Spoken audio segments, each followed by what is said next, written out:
Go on record as expressing my own personal gratitude locally of the food vans that were put on to supply the people that were needed food, and also the farmers who came out and shifted the trees from the roads, and had they not done that, would have made your operators' jobs a lot more difficult, and that of the local council. Before Otto hit on Friday, what specific learnings had been learned from Arwen that had been brought forward that you think had actually had an impact? We set up a standalone project team within SSE to look at all of those actions, separate them into 9 different work streams and work through them.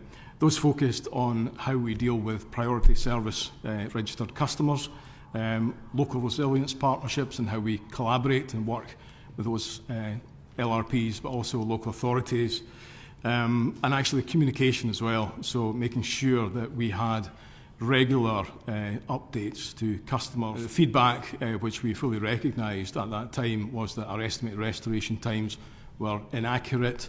They led to people having false hope and being unable to make informed decisions. Storm Otto, which, as we say, hit on Friday, at 9 o'clock, we had our first storm meeting of the day. We analysed the damage at that point in time, what the wind speeds were, what the weather was doing, and we made a statement that the majority of customers would be on within a 48-hour period, with small pockets that may be in rural areas remaining off after that. That ended up being a very accurate assessment.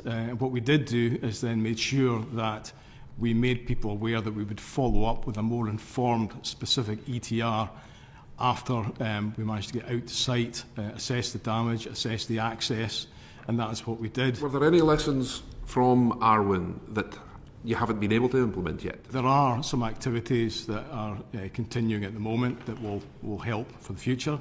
So, for example, SSE made a commitment to the regulator that we would increase the community resilience funds. We increased that to £1 million. 68 community groups have benefited from that, and they have action plans that they are still putting in place.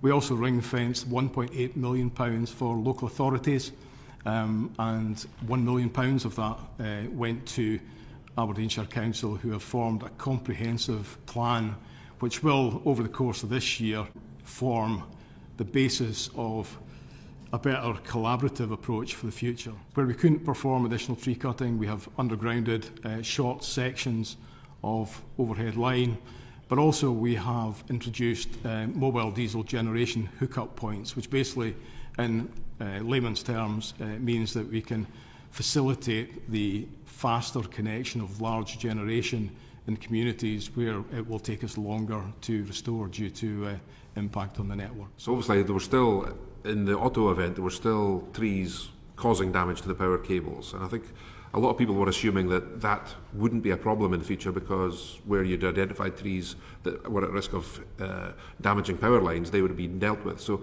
what's getting in the way of that not being addressed? Obviously we haven't been round all of our network yet.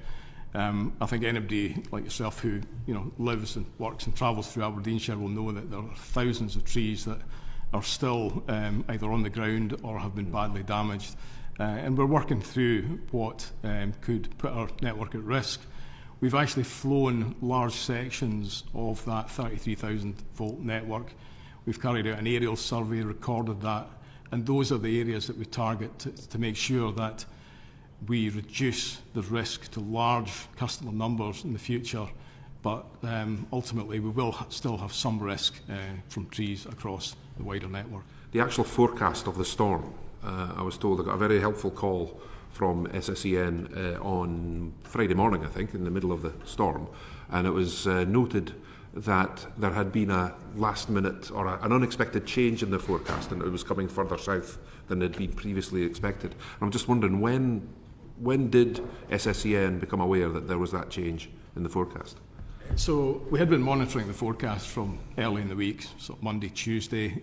On Wednesday we started to see an increase in the severity of the winds. At that point in time it was looking as though it would mainly be across the Western Isles, Orkney and the North West Highlands, with over 80 mile an hour gusts forecast for the Western Isles, 90 mile an hour for Orkney. We mobilised staff to all these locations, but we also, on Wednesday, made a call to Southern Electric, our sister company in the south of England, to mobilise staff to get them to travel up for the storm. On Thursday, we could see that the weather had started to move slightly further south, and ultimately we then started to put in place some requests through NewSAC and to make calls to other DNOs so that basically we could transfer staff from there. But at the same time, we still expected damage in the islands, so ultimately having those staff there was still going to be helpful. You started looking at the change in the forecast on the Wednesday night. Wednesday night into Thursday, we started to see a change in terms of where the severity was going to travel through. Because both the UK government and Ofgem reviews identify, or I'll just quote from the UK government review that said rural communities suffered disproportionately from the loss of essential services during Storm Arwen. And I'm just wondering what, other than just waiting for their turn to get fixed, which might be, well, who knows when down the line, is there anything specific by either SSEN or Scottish Power or indeed Scottish Water that's been identified that rather than waiting for the sort of normal approach of those hardest to reach places coming to their turn, is there anything being done from what they say, what the expression they use for broadband, for example, is this outside in approach? So is there anything being done at all to identify those hardest to reach places to help them get those remedies put in place sooner rather than having to wait their turn? If we have a circuit breaker that opens at a substation, as Guy said, we can tell that whole circuit is off. But if we have an individual customer off, sometimes it's basically down to that customer phoning in. So the fact that people are now utilising the app to tell us exactly what the situation is, one, are they off, but also if they have witnessed damage, that's hugely advantageous to us. So in terms of technology and that sort of customer view on our network, that made a big difference this weekend.